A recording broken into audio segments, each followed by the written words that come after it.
The affidavits that zimekuwa filed wanasema Brian, injured as he was, that he jumped from the vehicle and ran into the forest. That is what they are saying. And we are saying that KWS Rangers know where Brian is, or they know where his body is. And what we want is Brian to be brought back to his family, even explaining step by step how the suspect was apprehended.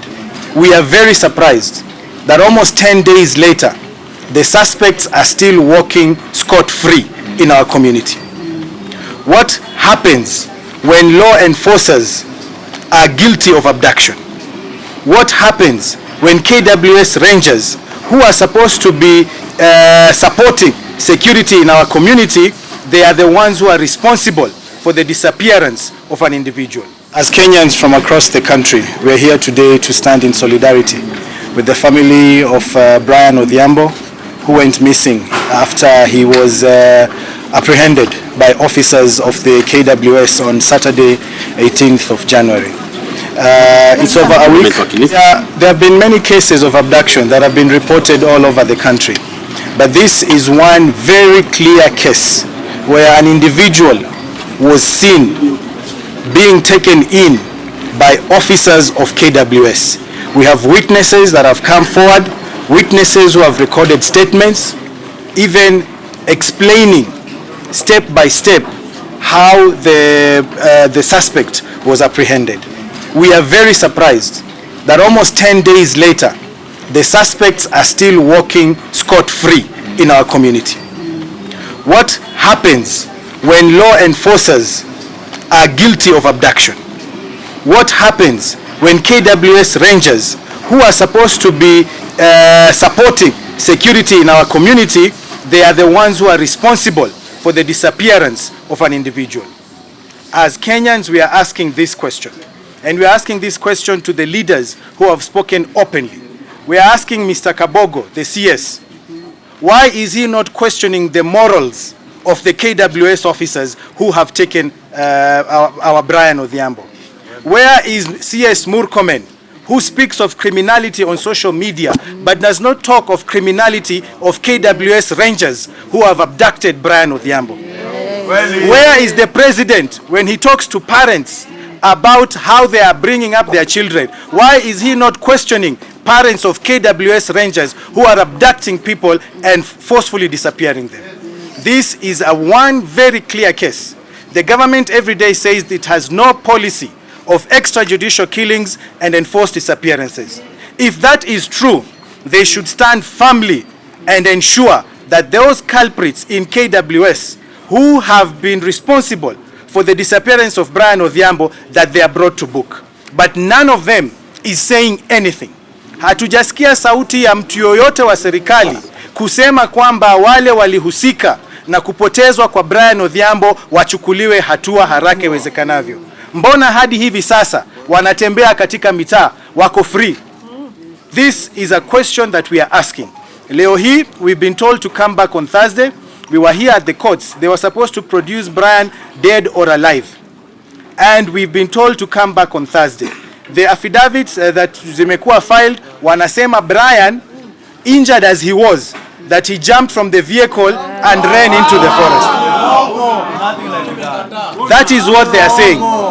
And we are saying that KWS Rangers know where Brian is, or they know where his body is. And what we want is Brian to be brought back to his family.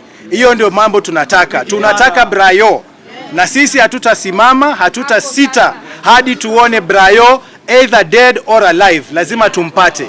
Na serikali tunawaambia, Wakenya wanaangalia. Hii ni kesi ya wazi kabisa. Ushahidi uko wazi peupe. Alichukuliwa mchana, kila mtu akiona. Leo hii wanacheza michezo ya paka na panya. Hawataki kutupatia Brian au mwili wake. Kwa hivyo tunasema tutaendelea kusukuma hadi Brian tumpate dead or alive. na niseme sisi tumekuja hapa kwa shughuli moja. Watuletee Brian kama vile koti ilisema, hatutaki mambo ingine. Sisi tumeangalia familia ya Brian vile imehangaika, mama, dada na bibi yake na watoto. Tunasema tu tunataka haki kwa Brian. Asante. Okay, kwa majina naitwa Mwangi Moraya wa Nyambugi.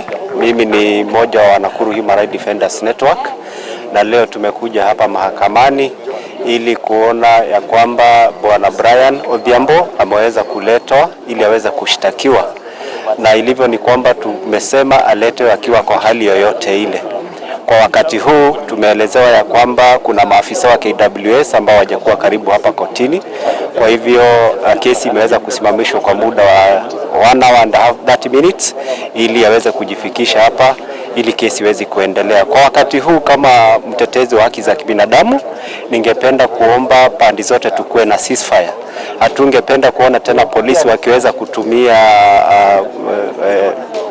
extra force kwenda kuzima wale vijana ambao wanaenda kudai haki kwa Brian, na pia vile vile tungeweza kuwarai wale vijana wakiwa pale, pia tungependa wakuwe na ceasefire. Inaeleweka vizuri kwa kabisa, kuna hasira, kuna jambo ambalo wanataka kusema, ile mioto ambayo inawashwa kwa barabara, mawe ambayo inarushwa, kuna jambo ambalo wanasema. Kwa hivyo tungependa tu kuwe na ceasefire, wakae chini tuweze kujadiliana, waseme ni nini wanachohitaji ili tuweze kuzileta pande zote pamoja na tuweze kupata solution. Kwa wakati huu tafadhali tunaomba kusiwe na vurugu. Kuna watoto ambao wanasoma pale, kuna watu ambao wameumia, kuna mzazi wa Brian ambao kwa kweli na familia ambao kwa kweli hali yao sio mzuri sana.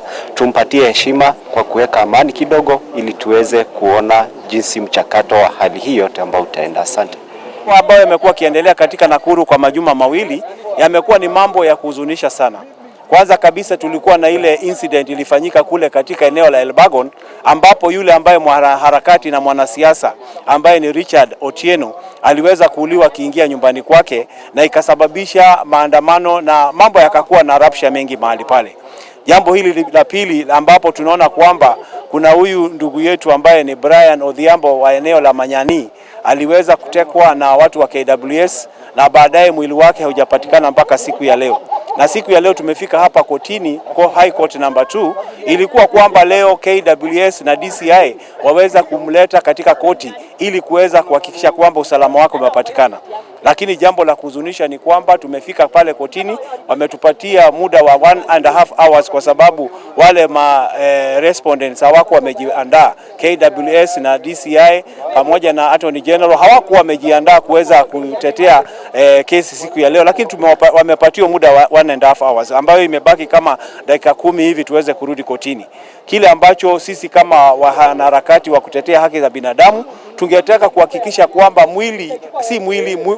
Brian Odhiambo amepatikana na ameletwa katika koti. Matumaini yetu ni kama vile mama yake amesema mahali hapa, alikuja mpaka na jacket ya kumvalisha, pengine amekuwa kwa baridi kwa muda mrefu. Mke wake pia analia kwa sababu hata familia inamuuliza baba yake yuko wapi. Kwa hivyo ni jambo la kuhuzunisha sana. Tunataka pia KWS ambayo imehusika na mambo haya waweze kutake responsibility, na kama kwamba hivi ndivyo ambavyo imekuwa ikiendelea kwa kipindi cha muda mrefu, tunaomba kwamba serikali iweze kuingilia kati, KWS Nakuru County iweze kuchunguzwa na wale ambao wanahusika wapelekwe kotini na waweze kushtakiwa, kwa sababu ni jambo la kuhuzunisha. Pia jambo lingine ambalo ningependa kuomba ni kwamba pia serikali iweze kuwajibika kuweza kuona kwamba hapa katika Lake Nakuru, ikiwa kwamba kuna kuwa na samaki ambazo ziko mahali pale, kama mnasema kwamba they are not safe for human consumption, how comes there are other cartels ambao huwa wanatoa samaki kutoka Lake Nakuru usiku, wanatoa na pickup na probox ziko na fridges? Hawa ni watu wagani ambao cartels wanakubaliwa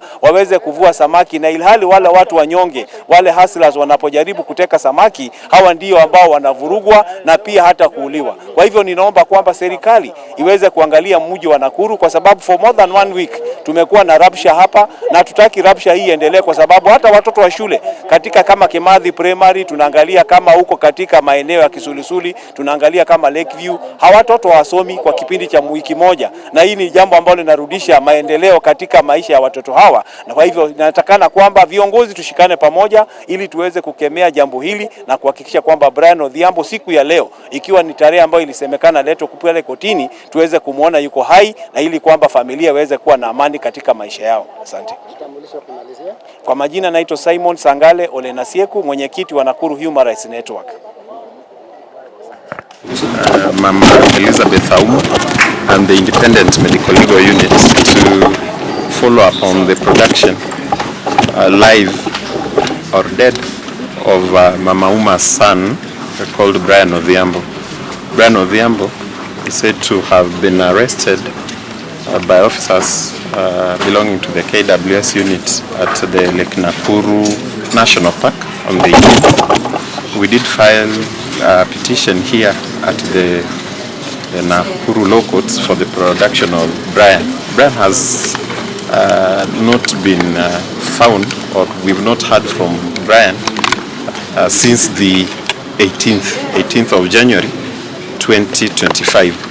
And so today we were in court. There had been an order that had been directed to the in charge KWS Lake Nakuru National Park and the DCI Nakuru East Sub-County to appear in court today in person to explain the whereabouts of Brian.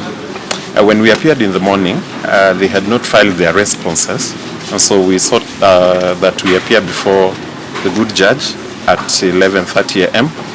when we would have possibly received responses from the respondents. And I can confirm, as of now, we have received responses. They're quite lengthy, and we sought for time to have a look at them, one day to be precise, so that then we also file our responses and we can then come back on 30th, I believe that is on Thursday, to take further directions from the court with respect to the disposal of the petition for habeas corpus. That is the production of Brian in court, alive or dead for that matter. We would wish to, at this point in time, appeal for calm, even as we handle this matter in the corridors of justice. We really hope and pray that the family of Brian, that is the mother, his wife, his children, and the friends and the community generally, owing to again the immense public interest this matter has elicited, we hope that justice will be served at the end of the day. I believe that is all I could say for now, unless there are questions for me or there are clarifications that you'd want to have me make. Well elaborate. Sorry? Well elaborate. No question. That's quite elaborate. Very well. Thank you so much. I'll hopefully see you on Thursday, 30th, when we hope that we'll have a way forward concerning this matter. Your two names, Abuya Mogendi. appearing for? I appear for the petitioners. There are two. That is Elizabeth and Independent Medical Legal Unit, IMLU. I appear with, together with colleagues. There are quite a number. There is Yagon from IMLU. There is Omuanza. And there is my friend over there, is called Wanjir. There was Oanga and Mr. Tanga. We all practice here in Nakuru, and that's the much you could say for now. Thank you. Very well. Asante. Yes?